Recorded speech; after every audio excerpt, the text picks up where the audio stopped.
The central theme of the Baha'i faith is unity of mankind. With all the persecution been going on in Iran, Baha'is don't respond violence with violence, but we pursue justice through peaceful means such as this campaign, and truly our story is one.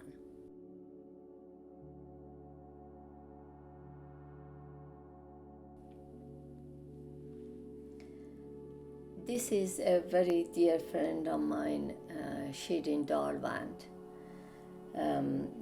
Shirin and I were very close friends.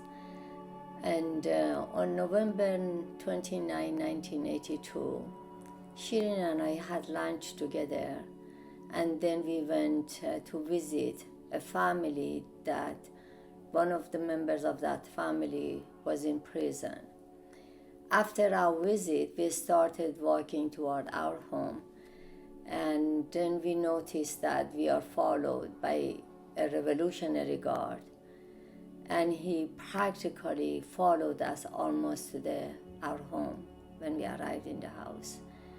That made both of us, me and Shirin, very, very uncomfortable, and we talked about it, that what was going to happen, and we felt that maybe something was going to happen that evening.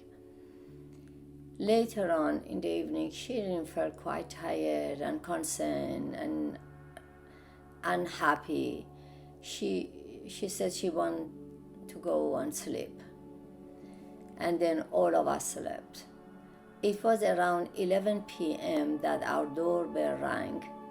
My father went and opened the door, and all of a sudden 7-8 Revolutionary Guards entered the house.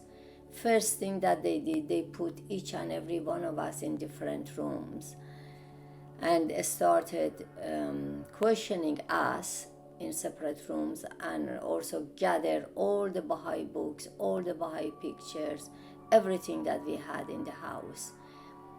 And then later on, I found out one of the very first questions actually they asked each and every one of us was if we were Baha'is and if we were willing to deny our faith.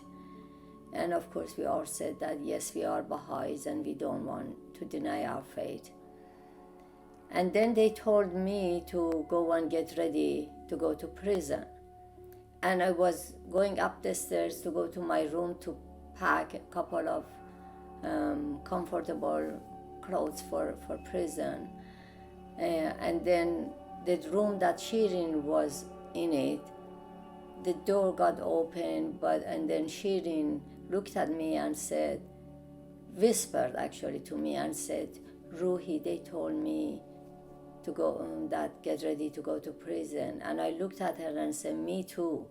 And suddenly she felt comfortable, and she smiled that she is not alone.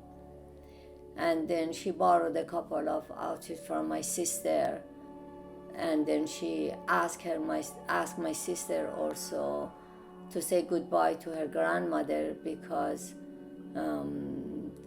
she wasn't sure if her grandmother would know that she was arrested or not, and took off her jewelry and gave it to my sister to pass it to her grandmother. And at this moment also they asked my sister, the Revolutionary Guards, to come with them.